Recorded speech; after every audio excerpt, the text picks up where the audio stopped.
BPL এর 12তম আসরের পর্দা উঠবে আর কিছুদিন পর।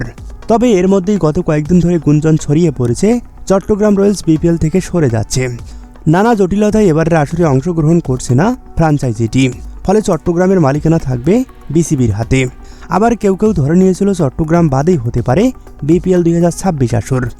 এই সন্দেহের ডালপালা মেলতে শুরু করে হাবিবুল বাশারের মেন্টরের পদ থেকে সরে দাঁড়ানোয়।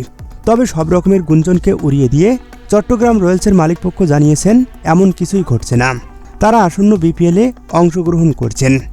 এমনকি মেন্টর হাবিবুল বাশার সুমনের জায়গায় দলে দায়িত্ব পেয়েছেন বাংলাদেশ জাতীয় দলের সাবেক ক্রিকেটার তুষার ইমরান। টুর্নামেন্টকে সামনে রেখে ফ্র্যাঞ্চাইজির সব রকমের পূর্ণ প্রস্তুতি নিয়ে কাজ করছে। নতুন সদস্য যুক্ত হয় দল আরও শক্তিশালীভাবে বিপিএলে অংশ নেওয়ার প্রস্তুতি নিচ্ছে বলে জানিয়েছেন তারা।